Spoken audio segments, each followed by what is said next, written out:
আশা করি সবাই ভালো আছেন। এই হাজার মানুষের মাঝে, এই হাজার অডিয়েন্সের মাঝে, এই মঞ্চে উপবিষ্ট বিশেষ বিশেষ লৌহ মানবের সামনে আমাকে কিছু কথা বলতে বলা হয়েছে। কিছু কথা ছিল মনে, অতি সংগোপনে, মনে পড়ে ক্ষণে ক্ষণে। তারপরেও মনে পড়ে সেই কথা এই মুহূর্তে দরকার মাহবুব সাহেবের মতো অ্যাঙ্কার। সেই বজ্র কণ্ঠ, সেই বলিষ্ঠ কণ্ঠ কাকে বলে নেতা, কত প্রকার ও কি সেটা বুঝিয়ে দিয়েছেন। একটা কথা আছে, সেই শ্বশুর বাড়ি কি শ্বশুর বাড়ি যেখানে নেই কোনো শালি, সেই শ্বশুর বাড়ি কি শ্বশুর বাড়ি যেখানে নেই কোনো শালি, সেই অনুষ্ঠানই কি অনুষ্ঠান যেখানে নেই কোনো তালি। হয়ে যাক তালিয়া। ধন্যবাদ সবাইকে। আমি ধন্যবাদ জানাই পরম আল্লাহ তাআলাকে, যিনি যার কারণে পৃথিবীতে এসেছি। ধন্যবাদ জানাই আমার পিতা মাতাকে, যার জন্য আমি পৃথিবীর আলো দেখেছি।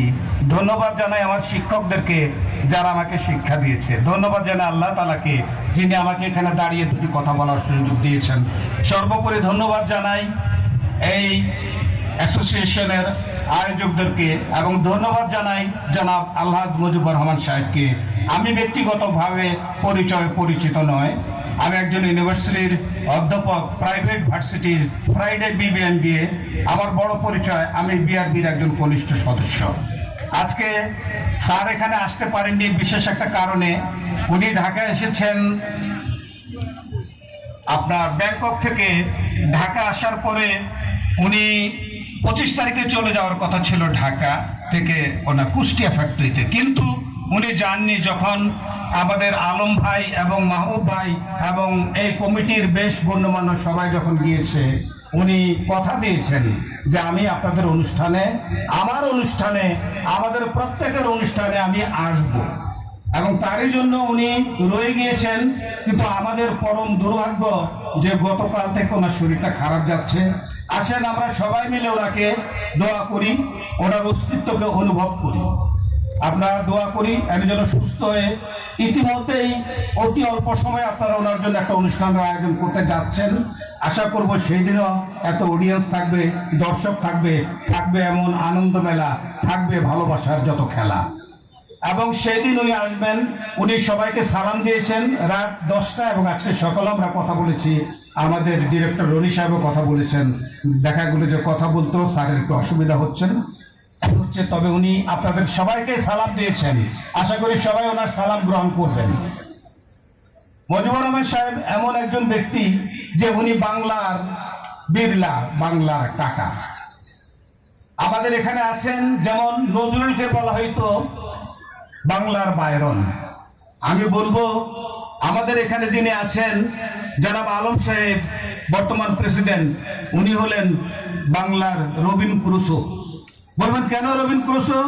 রবিন ক্রুসো সেই ব্যক্তি যে বারবার চেষ্টা করেও দেখা যায় তার কামিয়াল হতে না পেরে সে পরবর্তীতে একটা গর্তে গিয়ে লুকিয়ে দেখলো যে একটি মাকড়সা থেকে, স্পাইডার থেকে, যে একটা স্পাইডার কতবার পড়ে যাচ্ছে, কতবার পরে মাকড়সার বাসা বাঁধলো।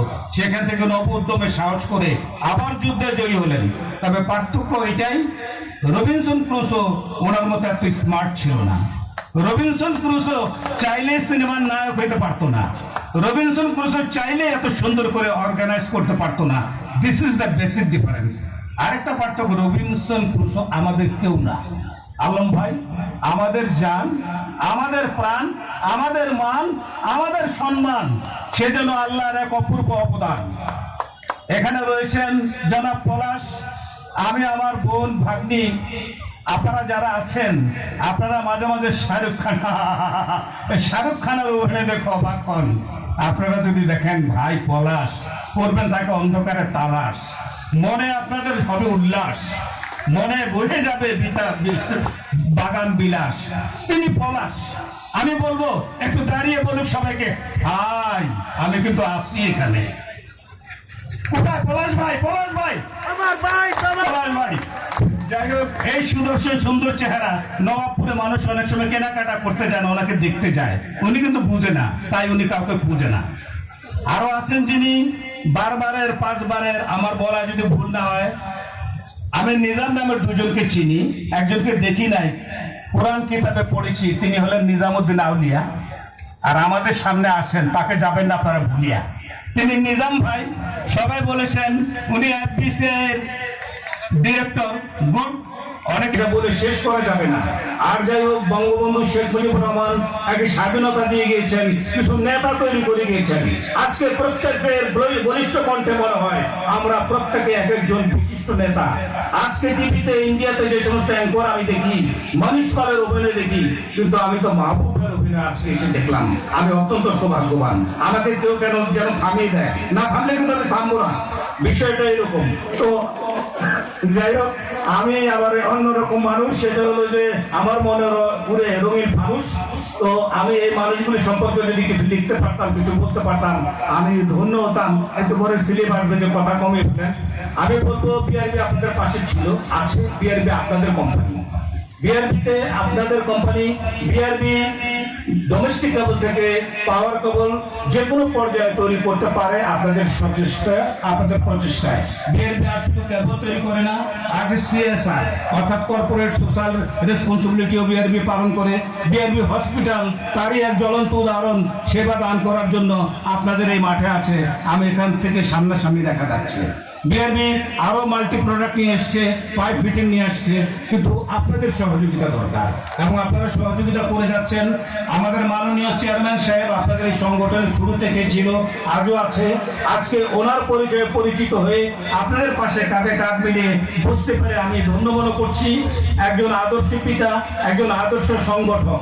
অতএব বিড়লা টাটা যদি ভারতে নাম পেতে পারে, আগামী দিন আজকে থেকে আমরা মুজিবুর রহমান সাহেবকে বলবো যেটা আপনারা করতে যাচ্ছেন, উনিও আমার বাংলার বিড়লা টাটা।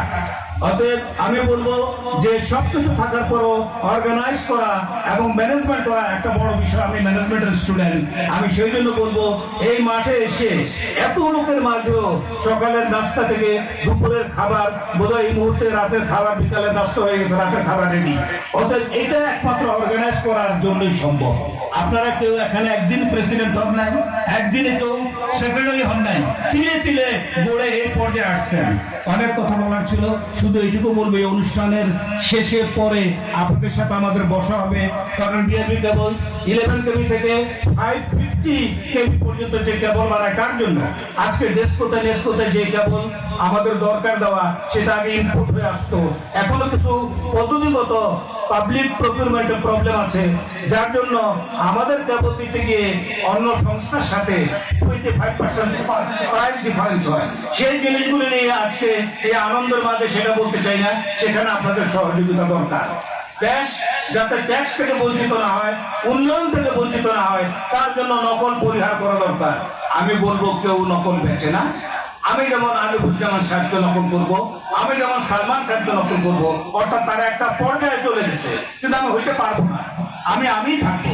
কেউ বললো ভাই তুমি কেন নজরুল গীতি লেখো না? আমি বললাম আমি লিখলে তো সেটা নজরুল গীতি হবে না, সেটা তোফাজ্জল গীতি হবে, যেটা কেউ খাবে না, যার কোনো খানা নেই। অতএব আমি বলবো এই যে বিভিন্ন নকলের পরিহার, যেহেতু বিআরবি 1 নম্বরে আছে, কিছু কিছু জায়গায় নকল পাওয়া যাওয়ার কারণে মানুষের বিভিন্ন বৈদ্যুতিক শর্ট সার্কিট এবং কেবলস একটি বড় ভূমিকা রক্ষা করে সেফটি সিকিউরিটির ব্যাপারে। সেই নকল কেবল আপনারা যদি চান বিআরবিকে এত বড়, এত বিহিত পর্যায়ে অভিহিত করতে, আপনারাই পারবেন। 2টি পয়সা লাভের জন্য কেউ যেন নকলের পিছিয়ে না দৌড়ায়। আপনাদের এই ব্যাপারে সার্বিক সহযোগিতা চাই। আমরা 156 সেল সেন্টার করেছি, আমরা 10,000 সেল সেন্টার করলেও নকল প্রতিহত করতে পারবো না। যদি আপনারা চান তাহলে পারবো। যেহেতু দেশটা আমাদের, দেশটাকে ভালোবাসতে হবে, একত্রে এগিয়ে যেতে হবে। আমি পরিশেষে বলবো, আমাকে পিছনে 2 বার কিন্তু প্রচার করছে, কথা নামেন না কেন, নামার জন্য কি নেবেন? অতএব ক্ষমা চেয়ে নামতে হবে। পরিশেষে বলবো, উদয়ের পথে শুনি কার বাণী, ওরে ভয় নেই, ভয় নেই, নিঃশেষে প্রাণ যে করিবে দান, ভয় নেই তার ভয় নেই। ধন্যবাদ সবাইকে। আসসালামু আলাইকুম। জয় মিলন মেলা, জয় মিলন মেলা, জয় সভাপতি, জয় যারা মঞ্চ উপবিষ্ট, জয় যারা সামনে আছেন, সবার দোয়া চেয়ে আমি বিদায় নিচ্ছি। আসসালামু আলাইকুম।